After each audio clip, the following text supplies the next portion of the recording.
नमस्कार. आपलं स्वागत आहे आयकॉन स्टील प्रस्तुत बिल्ड आयकॉन या उपक्रमामध्ये. आज आम्ही आलोत उमरग्यामध्ये आणि माझ्यासोबत आहेत इंजिनियर वसीम शेखजी. येस. त्यांच्याबद्दल म्हणजे खरं तर मी मास्टर इंजिनियर म्हणलं पाहिजे वसीम शेख, कारण त्यांनी मास्टर सुद्धा केलंय स्ट्रक्चरल इंजिनिअरिंग मधून. थँक्यू. आणि मला नेहमी असं वाटतं की एवढे चांगले शिकलेले तरुण इंजिनियर जेव्हा पुन्हा आपल्या गावात येऊन आपल्या गावासाठी काहीतरी करावं या तळमळीनं काहीतरी करतात. उत्तम उत्तम रेसिडेन्शियल प्रोजेक्टचं निर्माण त्यांनी ऑलरेडी केलेलं आहे. अनेक नवीन प्रकल्पांवर सुद्धा काम करतायत. सोलर एनर्जीवर आपण फक्त किंवा ग्रीन एनर्जीवर आपण फक्त बोलतो, त्याहीवर त्यांचं काम चालू आहे. या सगळ्या संदर्भात आपण त्यांच्याशी गप्पा मारणार आहोत बिल्ड आयकॉन या प्लॅटफॉर्मवर. तर गप्पांना आपण अशी सुरुवात करूया. सगळ्यात आधी मला तुम्हाला विचारायचं ते म्हणजे तुमचं केजी टू पीजी हा प्रवास कसा होता? म्हणजे तुमची शाळा कुठली होती, मग कॉलेज कुठलं होतं, मग पोस्ट ग्रॅज्युएशन कसं केलं तुम्ही, आणि सगळ्यात महत्वाचं सिव्हिल इंजिनिअरिंग या फील्डमध्ये येण्यासाठी प्रेरणा कुणाची मिळाली किंवा इन्स्पिरेशन कोण होतं ज्यांच्यामुळे तुम्ही या फील्डमध्ये आलात? काय सांगाल? कसं आहे सर, आम्ही काय खेडेगावातून आलेलो आहोत. खेडेगावामध्ये आम्हाला काय प्रायव्हेट स्कूल नाहीत, इंग्लिश मिडियम स्कूल नाही. जे काही आहे ते जिल्हा परिषद वगैरे गव्हर्नमेंट स्कूल मधून स्टार्ट झाली आमची. पहिलीपासून जिल्हा परिषद शाळेमध्ये 7वी पर्यंत तिथं शिकलो. त्याच्यानंतर शिक्षणाची आवड होती. घरामध्ये कळालं की मुलगा शिकतोय, त्यासाठी त्यांनी काय केलं, तालुका प्लेसला पाठवून दिलं. तालुका प्लेसला गेल्यानंतर 7वी ते 10वी पर्यंत तिथं शिक्षण पूर्ण केलं. तिथून डिप्लोमासाठी कुठं जायचं काय नाही विचार केला. त्याच्यानंतर काही लोकांनी सांगितलं, जवळच्या जे अगोदरचे सुशिक्षित लोक होते त्यांनी सांगितलं की हा तू डिप्लोमा कर, हे कर ते कर. आवड होती इंजिनिअरिंग करायची लहानपणापासूनच, फक्त कोणती साईड निवडायची ते सुद्धा माहिती नव्हतं. थोडं थोडं नॉलेज घेत गेलो, लोकांनी सांगितलं, त्याच्यातून एक आवड निर्माण झाली की आपल्याला स्थापत्य अभियंता व्हायचं आहे. त्याच्यातून शोधलं काय आहे काय नाही. त्याच्यामध्ये थोडंफार नॉलेज लोकांकडून मिळालं. थोडंफार त्यावेळेस न्यूजपेपर होते, ऑनलाईन वगैरे तर काही नव्हतं. कळालं, त्याच्यानंतर घेतलं, त्याच्यामधून चालू केलं, सर्चिंग केलं कोणतं चांगलं कॉलेज आहे काय नाही, त्याच्यातून बघितलं आणि शेवटी सोलापूरला ऍडमिशन मिळालं. सोलापूरला ऍडमिशन मिळाल्यापासून 10 वर्ष तिथे सोलापूरमध्ये राहिलो. परिस्थिती नव्हती तरी शिकत गेलो. आजूबाजूच्या शेजाऱ्यांनी पैसे दिले, कसंही करत थोडंफार शिकत शिकत गेलो. आज एवढ्यापर्यंत आलोय. पूर्ण इंजिनिअरिंग कम्प्लीट झाली, स्ट्रक्चर मास्टर कम्प्लीट झाली. आज स्वतःच सेल्फ एम्प्लॉयड आहे, स्वतःचा बिझनेस आहे, वेल बिझनेस आहे आणि याच्यामध्ये हॅपी आहे समजा. क्या बात आहे. मला फार दोन्हीकडनं आनंद झाला. एकतर म्हणजे एवढे परिस्थिती असूनही तुम्ही शिकलात, कारण शिकण्याची तुम्हाला मुळात आवड होती. आणि एवढं शिकल्यानंतर तुम्ही पुन्हा त्याच गावामध्ये परत आलात आणि इथंच तुम्ही आता काम करताय.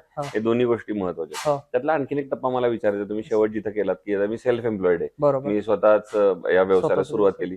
तर मग स्वतः जेव्हा या व्यवसायाला सुरुवात केली, त्याच्यात जो पहिला प्रकल्प केला, पहिला प्रोजेक्ट केला, त्याची काय आठवण आहे का? तो कुणाच्या रेफरन्सनं मिळाला, कसा मिळाला, तो पूर्ण करताना काही दडपण आलं का? कारण सगळी जबाबदारी आपल्यावर असते. बिलकुल. तर त्याची आठवण काय होती? ज्यावेळेस सुरुवात केली सर, स्वतःच्या गावामध्ये जाऊन ऑफिस टाकलं. ऑफिस ज्यावेळेस स्टार्ट केली, थोडेफार पैसे त्याच्यामुळे अगोदर जी नोकरी केली होती त्याच्यातून थोडेफार सेव्हिंग केली होती. त्याच्यामध्ये ज्यावेळेस स्टार्ट केलं, सांगितलं या ठिकाणी ऑफिस करणं म्हणजे काय शक्य नाही. इथं काय सगळे नॉन टेक्निकल लोक काम करतात, तुमच्या टेक्निकल कुठं लागायचं आमच्या इथं.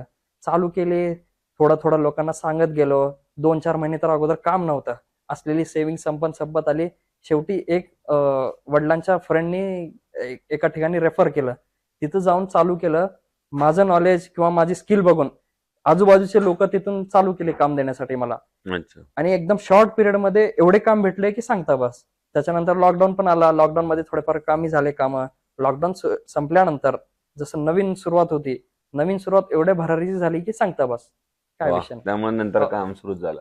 ठीक आहे. मग आता या क्षेत्रातल्या काही प्रश्नांकडे येऊया. त्यातला पहिला प्रश्न आहे, आता तुम्ही मास्टर्स केले सेक्चुअल मधनं, आणि जेव्हा तुम्ही आता साईटवर आलात तेव्हा तुम्हाला कळलं की अरे या साईटवर तर किंवा इथं काम करताना ग्रामीण भागामध्ये बरेचसे अकुशल कामगार आहेत, अनस्किल्ड लेबर आहेत, आणि त्यांच्याकडून काम करून घेणं एक वेगळं टास्क आहे, स्किल आहे. तर मग तुम्ही कशी ते लेबर मॅनेजमेंट करता? कसं आहे सर, टेक्निकल जे आहे, आपण प्युअरली टेक्निकलच करा म्हणले की त्यांनी दुसऱ्या दिवशी घर मालकाला समजावून सांगणार की हा इंजिनियर नको, याच्यामुळे काय आपलं कामच होणार नाही. अशी कसं आहे, त्यांनी एक वर्क स्पेस तयार केलं राहतं. त्याच्यामध्ये आपल्याला एंटर करायचं जर म्हणलं, खूप खटाटोप करावी लागणार आहे. तेवढी खटाटोप करणं शक्य नव्हतं स्टार्टिंगला. थोडं इम्प्रुव्हमेंट करत गेलं. ते जे कॉन्ट्रॅक्टर्स आहेत किंवा मिस्त्री लोक आहेत, त्याच्यातून जे हेड मेसन होते त्यांना समजावत गेलं की बाबा तू हे शिकला होता, तू जे काही कोर्स केला होता मुंबई पुण्याला जाऊन, त्याच्यामध्ये हे वस्तू होती की नाही? हा होती सर. मग ते चांगलंच करणार. त्याच्यातून काय होत गेलं, 2-4 वर्षामध्ये थोडी इम्प्रुव्हमेंट होत गेली. आम्ही पण थोडंफार स्टार्टिंगला ऍडजस्टमेंट करून घेतली. ते पण आमच्या बोलण्याला ऐकले. आता काय आहे, एकदम टेक्निकली ते लोक सुद्धा हँडल करू शकतात. फक्त माझं नाव जरी आलं किंवा हे साहेब येणार जरी म्हणलं त्यांनी स्वतःहून हे करतात की हा बाबा हा टेक्निकल माणूस आहे आणि आम्हाला पण समजून घेतो आणि स्ट्रक्चरला सुद्धा व्यवस्थित आम्हाला समजून सांगतो. क्या बात आहे. दुसरा आणखीन एक मुद्दा विचारायचा आहे. तुम्ही आता रेसिडेन्शियल मध्ये पण काम करताय, बिलकुल सर. तर त्याच्यात बऱ्याचशा कस्टमर तुम्हाला असे भेटत असतील की आमचं बजेट थोडं कमी आहे, बिलकुल इतक्याच बजेटमध्ये बसवून द्या 15 लाखात 20 लाखात. हा. तर अशा वेळेला आणि तुम्हाला एक दर्जेदार चांगलं बांधकाम करायचं असं तुम्ही आता बिलकुल. सांगितलं, त्यावर शिकून आलं बिलकुल. त्याप्रमाणे. मग अशा वेळेला बजेट आणि क्वालिटी या दोन्हीचं बॅलन्स कसं करता मग? कसं आहे सर, आपलं जे स्ट्रक्चर आहे, स्ट्रक्चरमध्ये 2 टाईप असतात, लोड बेरिंग आणि फ्रेम. मॅक्सिमम टाइम आता आपण या रेग्युलर ह्याच्यामध्ये काय चालू आहे, फ्रेम स्ट्रक्चर चालू आहे. फ्रेम मध्ये मेन जे स्ट्रक्चर मेंबर आहेत, स्लॅब असेल, फुटिंग असेल, बीम असेल, कॉलम असेल, यांच्या क्वालिटी सोबत नो कॉम्प्रोमाइज. यांच्यामध्ये जे स्टील आहे किंवा जे कॉन्क्रीट लागणार आहे याच्यामध्ये कॉम्प्रोमाइज नाही करणार.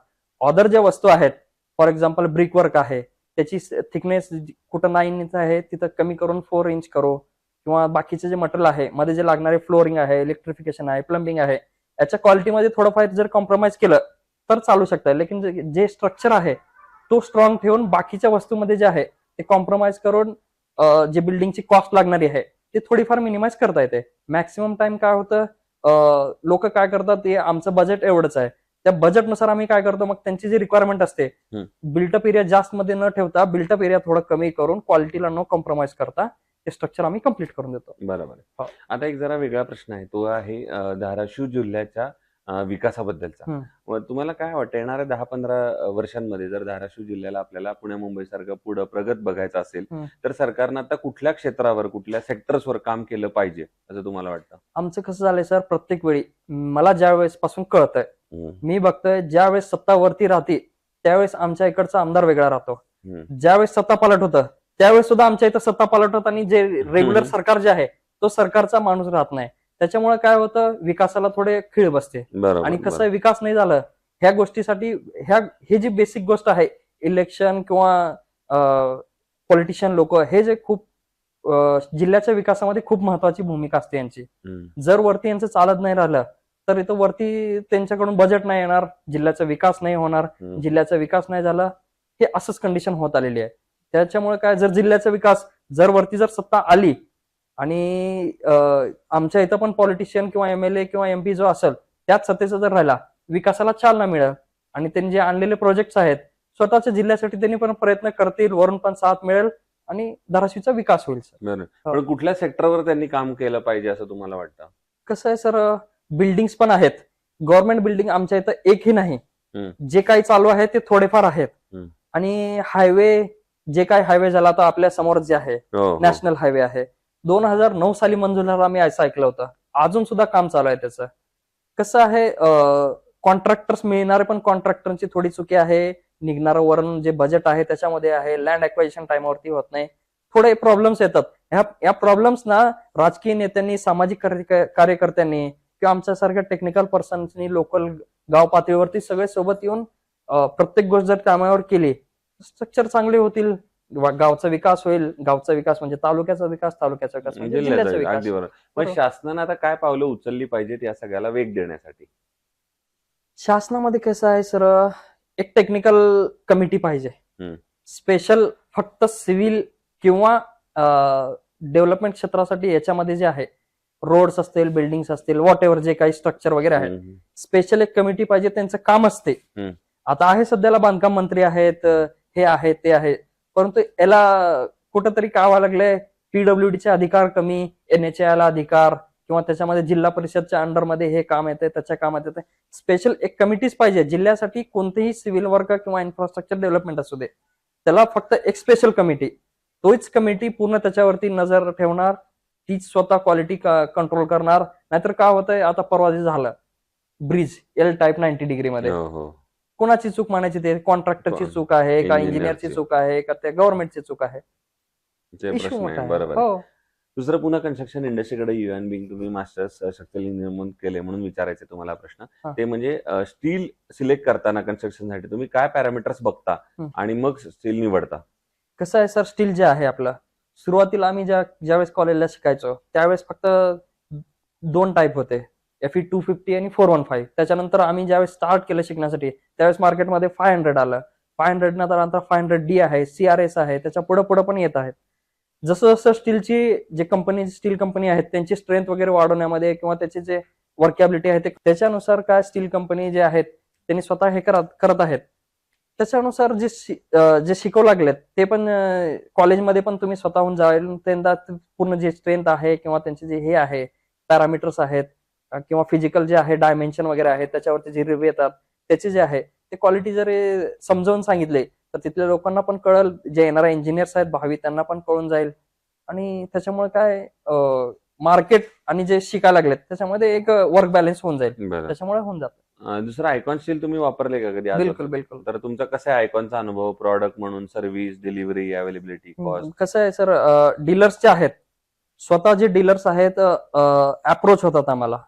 डीलर्स काय करतात, तुमचे जे टेक्निकल पर्सन्स आहेत त्यांना बोलवतात, सर आमची स्टील ही कंपनी आम्हाला एजन्सी भेटले.